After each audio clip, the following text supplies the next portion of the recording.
Well, I'm delighted that I'm joined for this video by Marilia Pereira. Marilia has worked with me over a number of years across various different guises, and really what I want to try and tap into here today is her expertise and knowledge of the arrangements that exist outside of the clinic. Really try and give our best care that we can to all of the patients that we see who've got these diseases of the aging brain.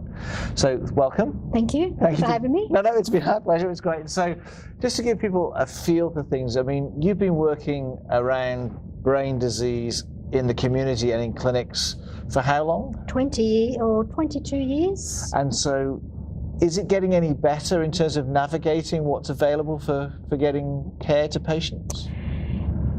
That's a really difficult question, Doc. Yeah. Yes and no. It's difficult to understand the changes, Yeah. but once people get a head around the changes, it is quite simple. Okay, well that's a good take-home message. We should just stop recording there. It's quite simple. You can do it yourself. The reason that I've got you in is because it's not that simple. Because it's simple for you because you've had 20 years experience and you understand the system and how to navigate it. So ideally, what would be good is if we can work out something that will help our patients who are watching the video, really in an Australian context. Unfortunately, we can't go much beyond Australia because there are obviously different provisions all around the world. But in terms of the Australian patients, I guess there are two broad groups for me and for us when we're seeing patients. Those who are sort of over 65 Yep. and might be referred to as pensioners, I'm not sure that's the right term, and those that are under 65. And I guess they're really confronting and difficult and different in and of themselves. Yep.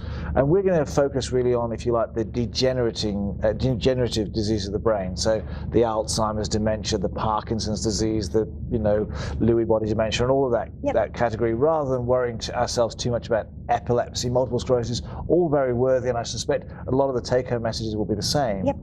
But I guess if we can start there, most of our patients with these diseases of the aging brain are over 65. And of course it's fine at the start and they take their tablets and some of them are still working, some of them are still very active, but it's really when things start to go awry. And I see it really as things going wrong physically, and also, if you like, non-physically. And where I see the biggest thing is on the strain of the caregiver, who's often female. Male caregivers do exist, or informal caregivers. I'm not sure if there's a correct, politically correct term. But you're right, if they're called informal. So family members are informal caregivers and health professionals are formal caregivers. So all of those husbands and wives out there at the moment who are, if you like, doing anything to help someone that we regard as a patient, what sort of things would be on the list of what they're doing as informal caring? So what the health system sees, a carer is basically someone who provides duties that are not a spousal or family duty. So things like showering someone, it's not a spousal duty to shower someone. Right. Things like providing guidance in mobility so that they don't fall, providing supervision in the shower, or guidance and supervision in taking medication. Right. So that's all considered as a caregiver's role rather than a spousal or family role. What about that grey zone though? Because most men can't cook. So it might be regarded that, and certainly myself I speak for, but it may be regarded that, spousal, you might cook for somebody, but how does the sort of informal caregiver deal with those things? So with services, for example, you can get meal preparation, assistance for meal preparations. However, as a caregiver, an informal caregiver, so the family member, husband, wife, child, the caregiver definition doesn't include meal preparation. Right. Because they see, so for example, if someone was applying, if the caregiver was applying for, say, a carer's allowance, and that's all they were ticking that they were doing for their loved one, that would not be considered as a carer's role for a carer's allowance. Yep. Because that's seen as a spousal family duty. Yep. Does that make sense? Even if the roles were reversed, where a husband who's never cooked for his wife may then want to take on cooking. If that was the only thing they wanted to do, that wouldn't qualify for a carer's allowance. Correct, yeah. Okay, so you've sort of opened us up into, if you like, claiming where, you know, people are needing help. And often people, I think, are very bad about asking for help because they feel that they can do everything. What's the level that you think most informal carers, husbands, wives, children, should actually say, no, I can reach out for help here from the government, I've paid my taxes. What sort of level is it that you think that actually should activate it? Okay, so it is very individualised. Okay. So if we're talking about the over 65 years group, so patients living with a disease of the aging brain, there's two processes you can go through. So there's the process where services, support services in the home through the myagedcare, or a level of package care. So even though a carer may not be entitled to a carer's allowance for meal preparation, they will be entitled to some services for meal preparation. Okay, so there's a sort of semantic difference here.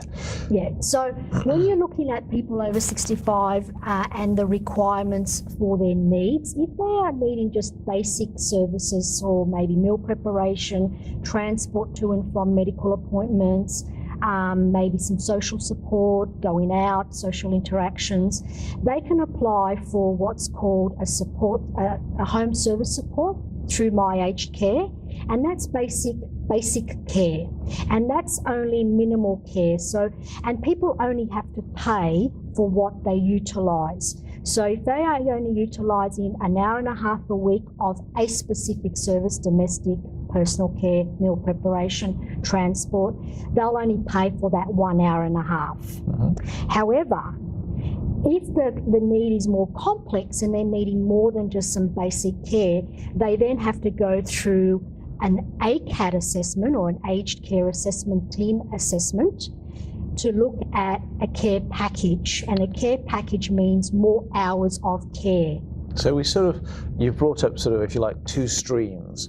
So one is a sort of, if you like, much more advanced level, so the advanced care assessment team, so ACAT or aged care assessment team, and then the other is myagedcare. So most people go to myagedcare first, or how? myagedcare is the umbrella. So that's overarching all of it. Correct. And so that's the gateway in. Correct. So when you say myagedcare, it almost sounds like it sort of should have a .com after it. Is it because it is a website you go to, or how do people access? So people can access it through the website or by telephoning. So they've got a 1-800 number as well. Right.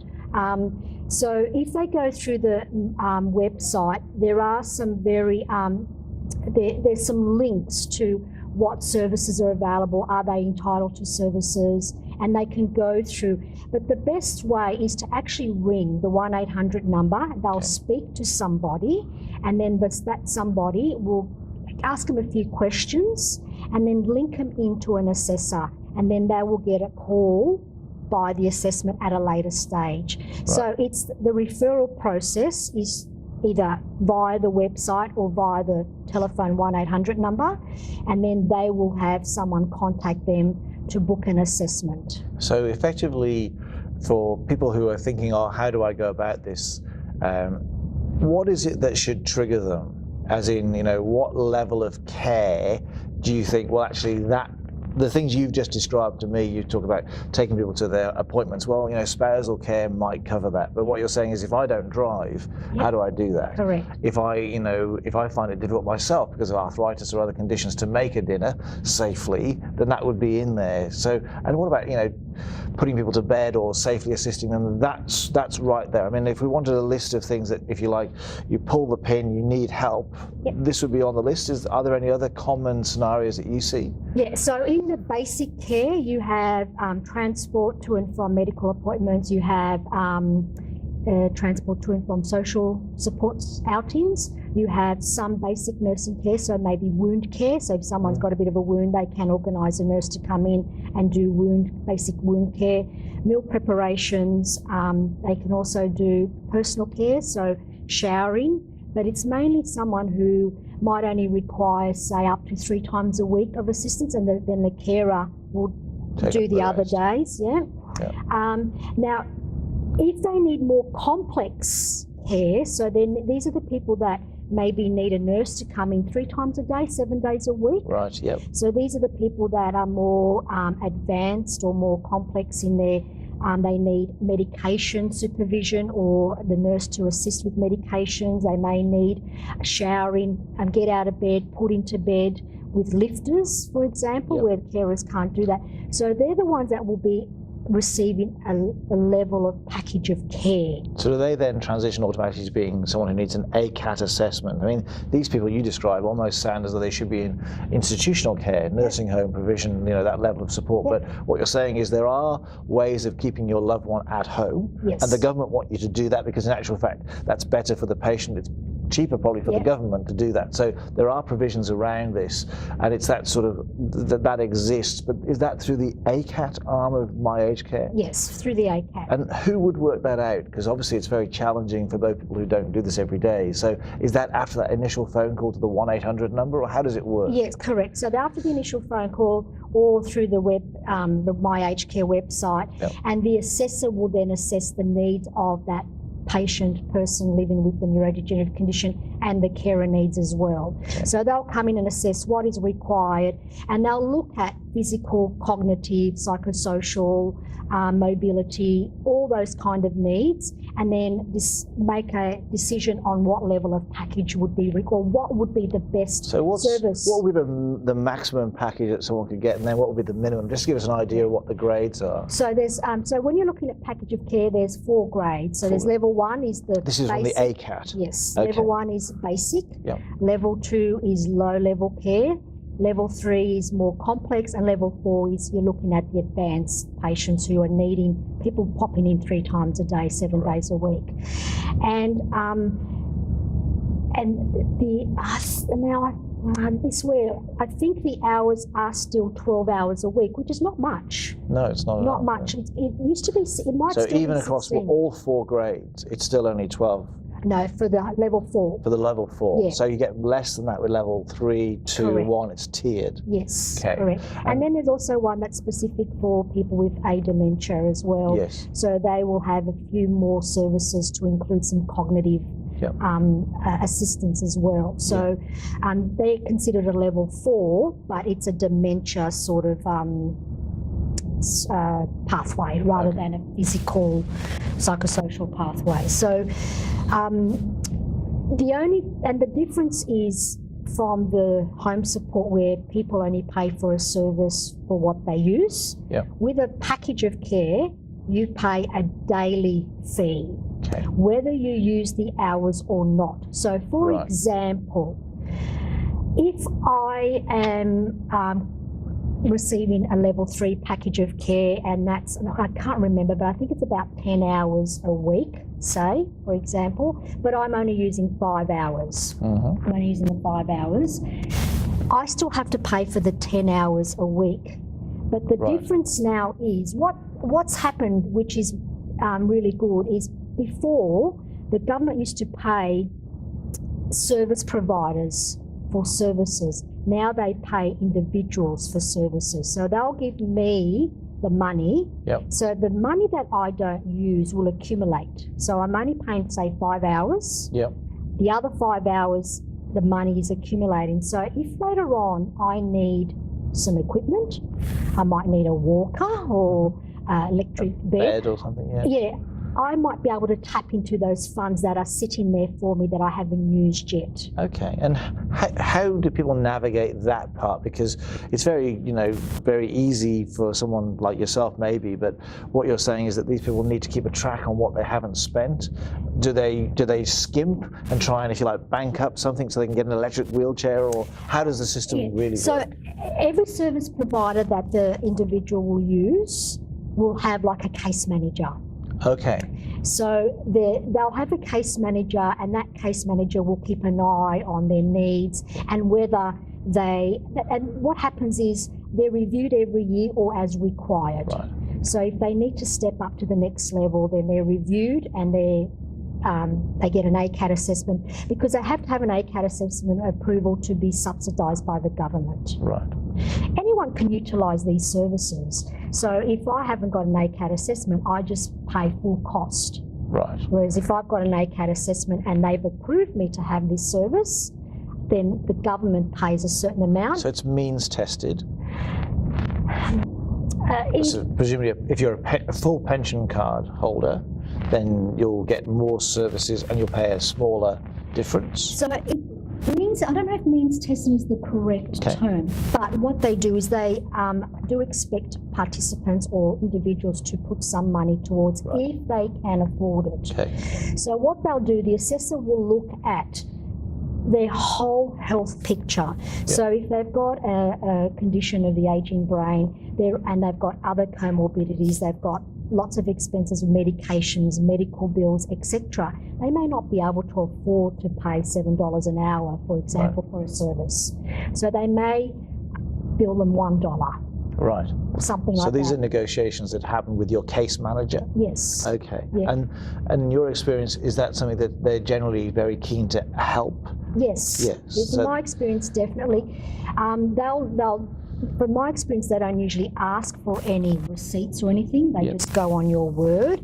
And what they do is they'll say, what are your expenses? What are your medical expenses? And then they'll work out, if you're on a pension, they'll work out, okay, you should be able to pay us, say, $4 a week or whatever it may be. That's for the home support service. For a package of care, you do have to pay. So that's the ACAT. That's the ACAT sort of, you do have to pay a certain amount as well, and they'll work it out. So what happens is when the assessor comes in and assess your needs, they will discuss payment, funding, what you can afford and can't afford. Because many as of our well. patients come around and they say, well, there's no point in me going forward with this because, you know, I've probably got too much money and they won't let me do this. But what you're saying is they can access it. In actual fact, that might be cheaper than trying to access these services from other private routes, and certainly in terms of keeping people at home, that may be a better strategy for them. Yes, and the other thing is also they need to, what happens is previously, once you had one service provider, you could only stick with one service provider. You couldn't buy from other service providers. But now, because the money is allocated to the individual person, they can buy services from any service provider. And how complex is that? I mean, does that rely on a good caseworker, or can people, you know, work this out themselves? Bit of both. People can work it out themselves as if they understand how much money they have and what's going out. I always say to patients, if they're looking at different types of services, I always say to them, be mindful, for every service provider, you have administration fees. Okay. So, and those administration fees will come out of that package. So the more that goes on administration, the less you will get on services. So I always say to patients, if you really need to make a list of what it is that you need, want, require. See if one or two service providers can provide you with that service to limit the administration costs. Administration costs can be anywhere, from my understanding, 20 to 60%. Oh, okay. So it's a very big slug. Yeah. And with these different providers, is there a central point where you can go and find all of them and compare a bit, like, you know, compare the markets, as it were, or are they all private entities that you can't find centralized? They are all private entities, but the myagedcare website does have a link where you can look into service providers, what they provide, and what happens is when you've been approved a level of care package, and you have come up with a service provider in your local area, they will come out and assess your needs, and they'll go through what they can, what they can't, and costings. So you can do that with as many service providers. It's shopping for a service. It's like shopping for a hairdresser or anything like that. So people have to be mindful that they do have to do some work, because the assessors will give you the information and might help you navigate through what's near you and what's local to you, but won't necessarily say to you, think this one's best for Right. you, this one's best for you, this And one's they're best in for a you. difficult position themselves. They can't be seen to favour one Correct. service over another. They'd have to give options. Yeah, correct. And I guess one of the things that you touched upon throughout what we've discussed so far is that this is a lot about caring for people at home. And when I get people into the clinic, they say, well, how am I going to make my physio work or my speech therapy work? Can these things be looked at as part of the package of Yes. care? Yes. Because I think we're talking about showering and washing and feeding, but just as important to try and keep people healthy are these other activities. So how does that fit into these packages? So allied health services can fit into package of care as well, certainly, but there are also other. So what happens is healthcare services themselves as well. So you've got healthcare, you've got myagedcare, and you've got disability. Right. So you've now opened up a minefield for us. So healthcare services might be able to provide some of that as well. So they're not that essentially is a separate stream of money than myagedcare. Yes. So would that be the case that if somebody had accessed everything they could from myagedcare, they may be extra from the health service, or is it essentially one pot of money per person? It's one pot of money per person, but they might be able to allocate those services from healthcare, Right. from the service providers under the aged care packages. They might also be able to, so they might have the physio come to the home, or they might go to an outpatient department. So they've got to remember, if they come to the home, it's going to cost more. Yes. If they go to an outpatient department, it's going to cost a little less. Yeah. So it is very much individualised, and that's what it's all about. It's individualised needs of the individual that's requiring the services. And it's really important that if they need allied health services, that they have to mention that, because a lot of assessors are not health professionals either. Yeah. And so they rely on the information the individual gives them. I need this, and this because of this. So you talked about the disability stream, the healthcare stream, and the myagedcare stream. Is that still one point of contact? You phone the 1-800 number for myagedcare, and they will tap all these people in. Yes. So then what are the tips? When you're talking to patients and nobody's recording you on a camera and saying, look, these are the things that they need to hear from you. What are the top tips that you say to patients and their families? Look, when you get on the phone and this person comes out, these are the things you need to cover. Yeah. So I certainly say to them, okay, so first of all, you get in contact with the myagedcare team to look at what kind of services you would be entitled to. Look at what it is that you need. So you look at, do you need personal care? Do you need, to attend an outpatient department, say for a falls prevention program? Do you need transport to attend those programs? Do you need social support services? Do you need, help in the respite in the home? So I ask them to make a list of everything that they need, including what the carer needs as well, the needs of the carer, so like respite and everything, and then discuss that with the assessor, and including any allied health programs, specific things for, exercise physiologist, or neurophysiotherapist, or dietitian, speech therapist, so that they will be able to tap into using those funds that have been allocated to them. And you touched on an area which I think is, for some of our patients, very challenging, which is this concept of respite. And so, I have a lot of battles, mainly with older male patients who won't accept the concept that it's a good idea for them in the long term to have a short respite break to allow their carer to recharge their batteries. And there is a sort of, in some patients, an inevitability that you're going to transition into needing full care. And I see the respite option as a way of, if you like, auditioning places that you might think, well, I could potentially live there and it would work for me and my partner. So how does respite fit in with these services that we've been talking about? So again, there's respite. You can have respite as part of in the home, where it's a couple hours a week. Okay. And that can be part of that support home service.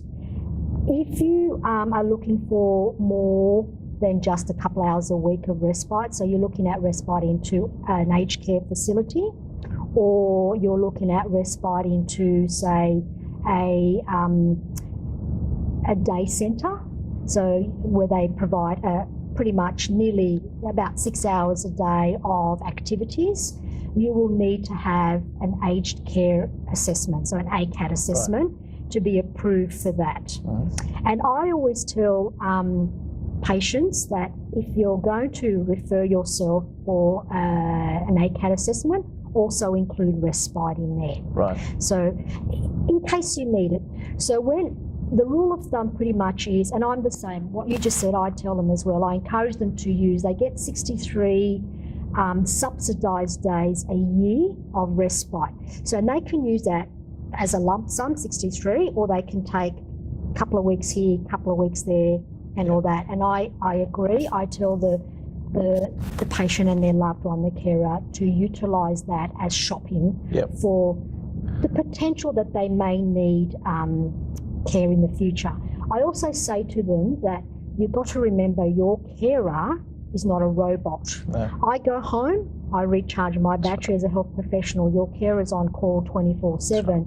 If they get sick and can no longer look after you, you'll have no choice. Right. You'll be put into a facility, whether that will be for respite or even permanent. That's right. So and you can't undo the guilt.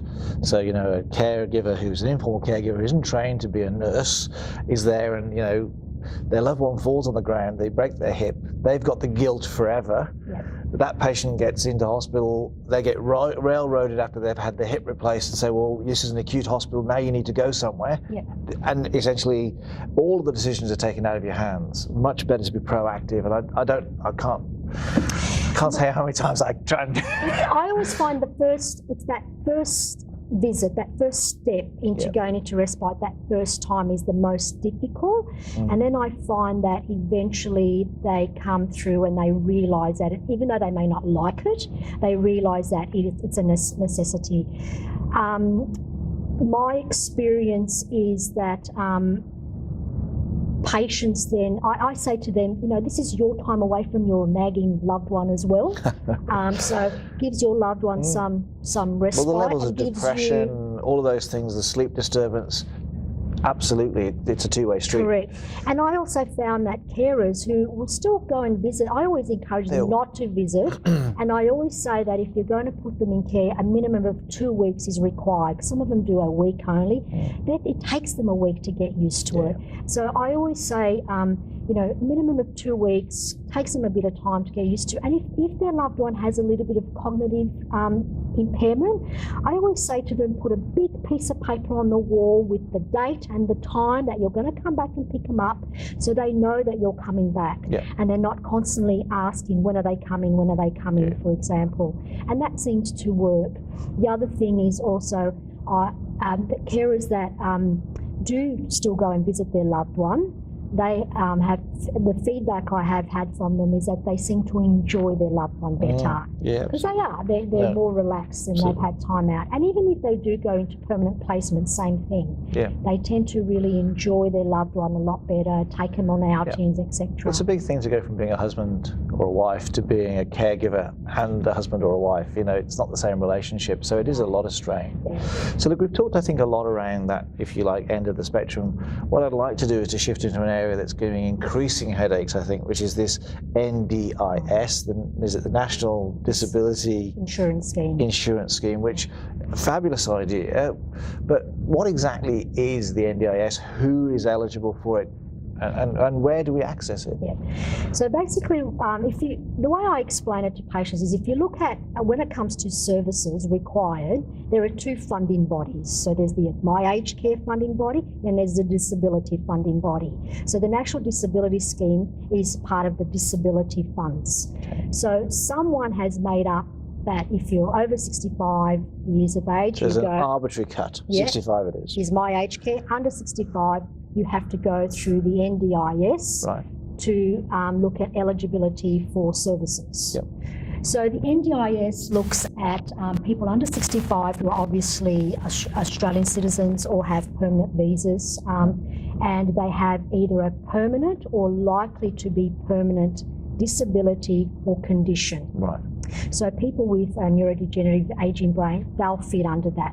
And it's all about the wording. Right. NDIS are not necessarily health professionals. So Right. again, it's all about the wording that we use to explain that this patient is eligible for some Right. NDIS funding. So when they're seeing their specialist, they need some supporting. Basically, what that supporting letter needs to say is this person clearly has a diagnosis of a progressive brain disease, or what's the best? Yeah, so yes, and which is permanent or likely to be permanent. Right. Condition. Right. And we will require NDIS funding for lifetime. Right. Okay. Okay. So with NDIS, I guess one of the thoughts is the arbitrary cut at the age of 65. Yep. And if you are under 65, you're into the NDIS pathway, Yep. and if you're over 65, you're into myagedcare. Yep. What happens to those people who are 64 or whatever, who basically, if you like, break through the tape and become 65? Do they transition across into myagedcare, or how complicated does it get? No, so the rule is that if you're 64 or you're receiving services from NDIS because you're under 65, you will continue to be funded for those services that you've been approved indefinitely. Right. But if you require any further services, they will be, you'll have to get them from the myagedcare website. So, go through the ACAT process, so you'll continue, but any more will go through myagedcare. So I guess a lot of the patients that we see will be a bit younger and a bit fitter, but there are going to be a group who are a bit like the guys who are over 65. In terms of the way that they're assessed, is it a very similar thing, and they end up a bit like the stages of, ACAT 1 to 4 and all those things, or is it completely different? Completely different. Right. So what they'll, again, an assessor, or they call them the LCs, local coordinators, will come in and assess the needs. Most of these local coordinators are not health professionals, Right. so they will rely on what the patient or family member carer tells them. Right. So what happens is they'll go through what it is that the patient requires, Yep. whether it's allied health services, whether it's personal care, social support, etc. Then they'll go and look into what amount of money they can provide that patient. So the local coordinators are allowed to approve a very minimal amount. Any more than that, it has to go to the next tier for approval. Any more than that. So they've got tiers of people that will approve different amounts, and there are people out there that are getting hundreds of thousands of dollars. Right. People with severe disabilities. Yeah. So that has to be approved from somewhere. So to be eligible for NDIS, so you have to be under 65. You have to have a physical, cognitive, neurological, psychosocial or psychiatric condition or impairment. It's got to be permanent or likely to be permanent.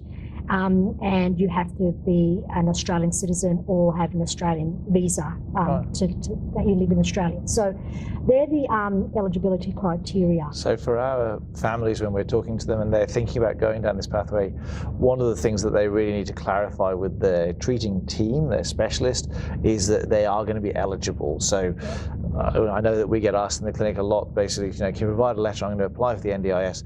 What are the things that we need as specialists to put in that letter, or if our patients are going out to see their specialist watching this video, what are the buzz terms that, if you said that they're non-medical professionals who are assessing this? So the terms that need to be in the letters or in your consult letters are that it's a permanent or likely to be permanent condition or disability. So if you do say they have a neurodegenerative condition, which is a permanent disability and they will degenerate over time, and that they require specific services. So for example, if they are sort of people who are maybe in the earlier stages of their neurodegenerative condition, who they're not really needing personal care or domestic assistance, etc. But research has shown that allied health services, physical activity, they can apply for services under what NDIS call the early intervention requirements. Right, so this is tapping into that theme of we don't have anything that stops the disease or necessarily slows the disease, but we know that there are things that make your disease a little bit easier to cope with. So whether it's cognitive training for the dementia Correct. side of things, whether it's physiotherapy, speech therapy, allied health in other ways, exercise therapy, nutritionists, Yeah, correct. all of these things would be eligible to have a look at. Correct. So it will be eligible to have a look at, because what the LAC, the local coordinator, will look at is that these services will either maintain their quality of life, may improve, or just not make it worse quickly, so they don't degenerate too quickly. And it also looks at, if the person can help the carer help them. Yeah. So they'll look at all those situations, and they should be eligible for the early intervention program. But they do say it's got to be researched program. So, like, for example, if we talk Parkinson's, PD Warrior, there's a lot of research how the PD Warrior is beneficial for people with Parkinson's. So the Lee Silverman, Big, Loud, all of those coordinated programs, and presumably physiotherapy per se, but what I guess we have less evidence for is things like, I guess, aromatherapy or music therapy. I see. So you might be lucky. I mean, I always tell patients, try and apply for it, and you might be lucky enough that you might get $10 to go towards your therapy session, music therapy or something like that. But their criteria does say it's got to be well researched and documented that it shows to improve or maintain quality of life, social, psychosocial well-being as well. So it might be difficult for some of those therapies that we know as health professionals do benefit patients. The other thing is the way the funding works is, so NDIS have a list of service providers that are providers under NDIS. So if you tap into a service from a provider, then NDIS pays them directly. Right. Some allied health services are not NDIS service providers. So it might be that the patient may have to self-manage that. So that's when NDIS may give the patient the money and then they pay for that service. So you have to be a sort of an approved provider on the list for it to go directly, or otherwise there is a workaround but you're not so assured that it's going to be covered. Correct. I see. So it still can be covered, and it just means that there's another way that, and look, the way is NDIS, you can have all your funds self-managed. Okay. Yep. You can have them partly managed, self-managed, and partly NDIS or case managed, or you can have all of it managed by NDIS or case managers. So there's a few ways that can be done, and that will be up to the assessor to go through with the patient. So my experience with NDIS and neurodegenerative patients is that for some services, such as allied health services, that's more the self-managed side of things, because they're not necessarily an NDIS service provider. I see. Yeah, no, it makes perfect sense. So I suppose the next question that always comes up in the clinic is, well, I'm 50-something, I'm still working full-time. How would I be eligible? Is it? I guess this word means testing, or is it eligible to everybody? How does it work? The funding model work? Yeah, it is means test. Well, they look at means. So if you are working, but however, you may also, they'll look at, if you're working and you've got a young family, you've got a mortgage, they'll look at your outlays. So what it is, your costs and everything, and you might be entitled to, say you want to do a program after work. You might want to go to the PD Warrior or to a falls prevention program or something. So they might be able to give you some funding for that. So this is it better ask And your experience with dealing patients and their experiences, I guess, is the feedback that we're getting from the NDIS positive? Are they generally as helpful? You mentioned myagedcare. You thought that the people there were very much, if you like, on your side. Yeah. Is that the message we're getting from NDIS, or Look, is it a bit stickier? I'll be honest, initially, probably not.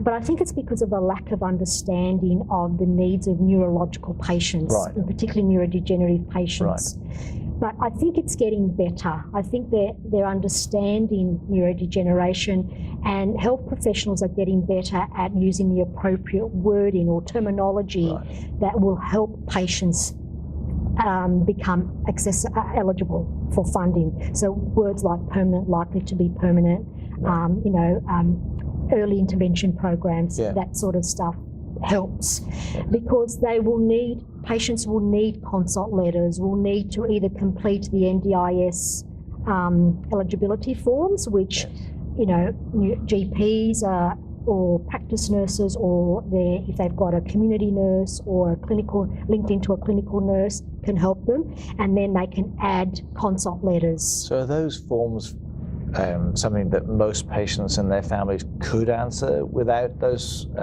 health professionals helping them, or are there little sections here and there, or how does it work? My experience is they need help from the health professionals, right, because of the wording they use. I find that patients may say, no, I don't need that, I'm okay to do that, but really they do need some of it. Right. And so they don't understand that needing some, by, yeah, saying minimal or some assistance, means that they may be eligible for some money. Right. Whereas if they say no, then of course they're not going to be eligible, right, because they're not needing anything. So I always say to patients, discuss with all the health professionals you're linked in, your needs, yep, and what is appropriate for the level of their neurological condition, mm-hmm, and then go from there.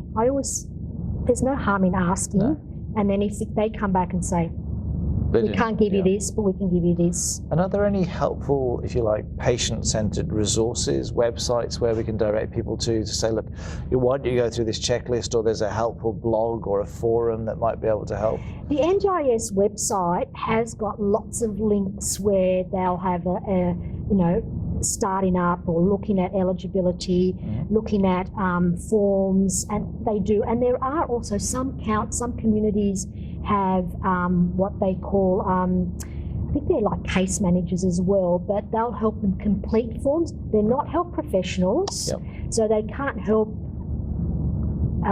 you decide what you need or may need.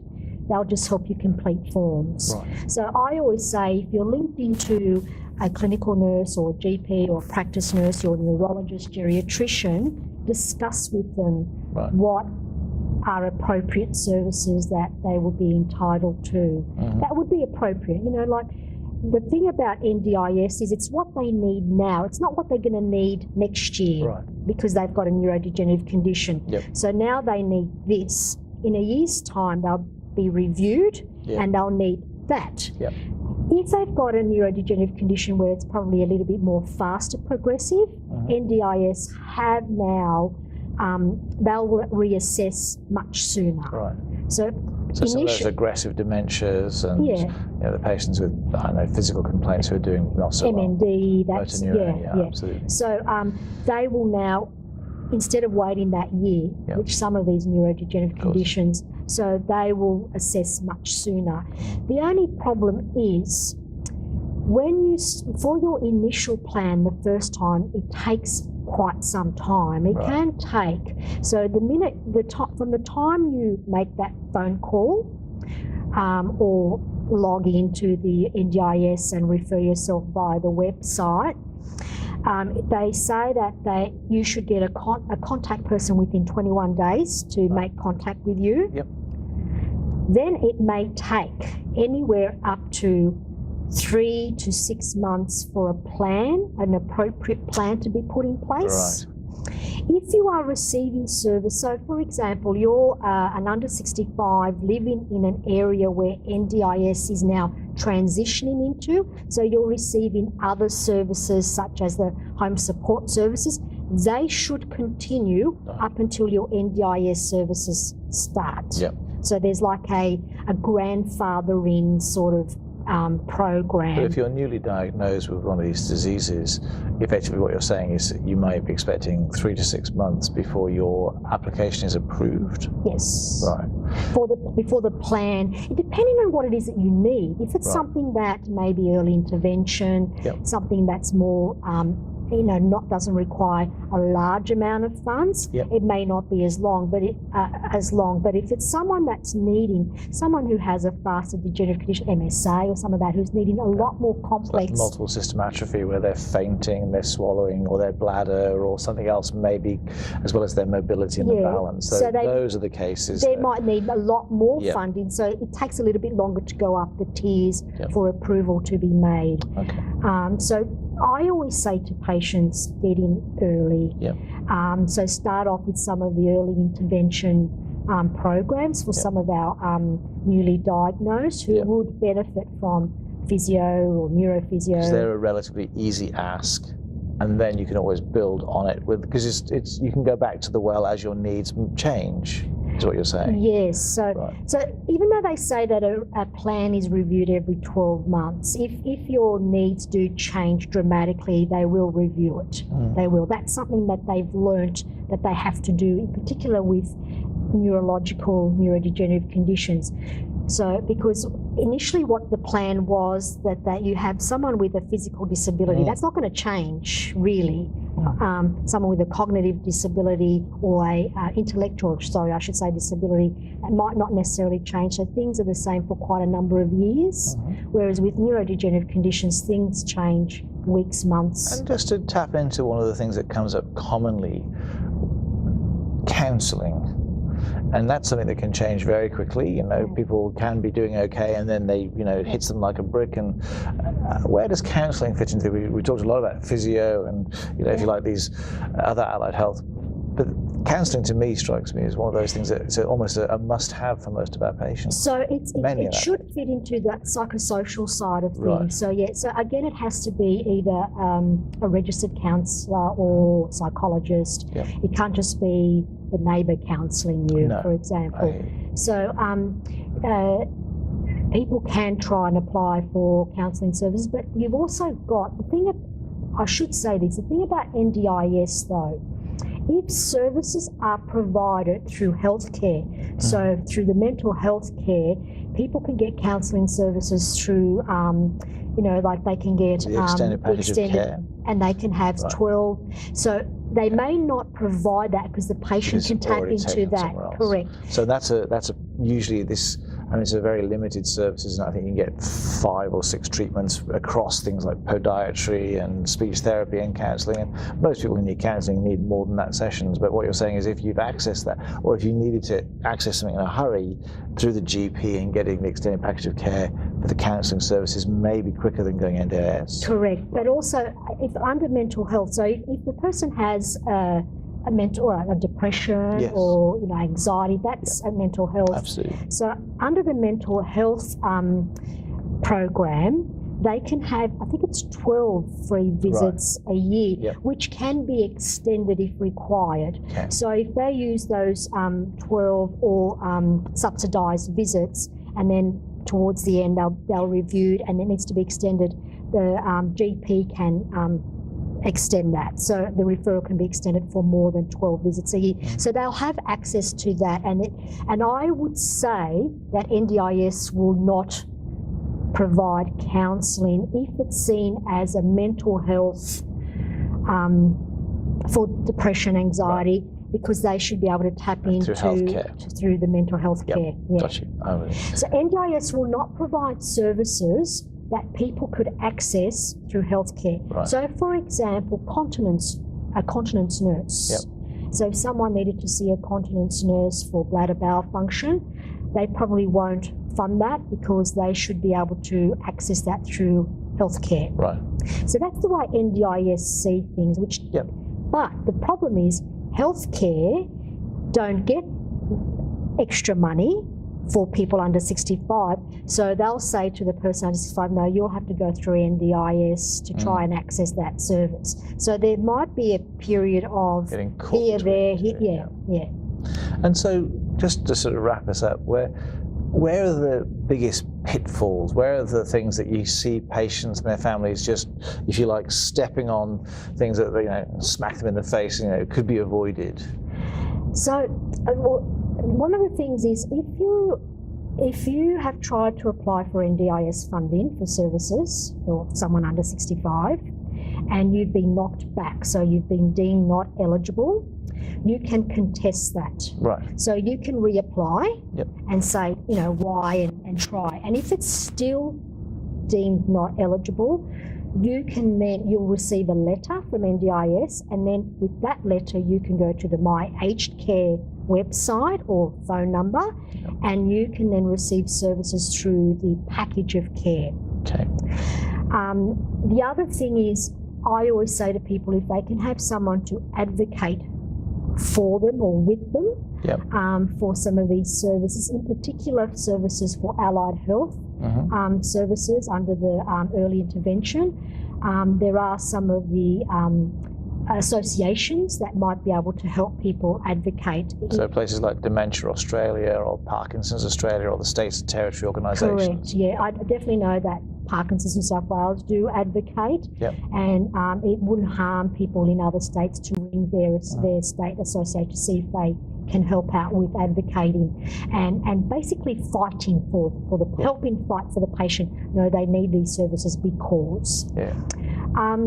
And the other thing is to remember that things do take a while for some of these services, to just be patient or give them a phone call. Just say, I just want to know how I'm going. The squeaky wheel gets oil. Is this what we're saying? They need to be raising that profile of that case because there are so many competing.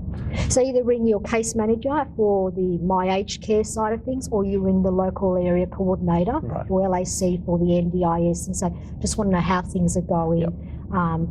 The other thing to also be mindful of is emergency. So for example, someone who has a neurodegenerative condition and they've had a little bit of a setback. They've had a fall or they've got sick, they've needed surgery, etc. That a lot of these services do have an extra bit of service that will provide that extra help for a short period of time. So both NDIS have that and also myagedcare have short-term help services. So people just need to be able to let their case manager or LAC know, hey, this is what's happened. I need a little bit more help at the moment while I'm recuperating, etc., so that they can be reassessed. Look, I think you said at the start that over the last 20 years of being in this field that you've seen, progress. And although there are still pitfalls, there are a lot of positives that you've been able to speak about. And I think the fact of the matter is that there are services out there. It is a very complicated area, and people will need more than one time to take all this information in. But I'm incredibly grateful, as I hope the people watching this video will be, that you've helped to steer us, navigate us through some of the challenges that our patients face. And I want to just thank you for your time. That's okay. Thank you. Take you through it. Thank you very much. Much appreciated. No Thank worries. you so much.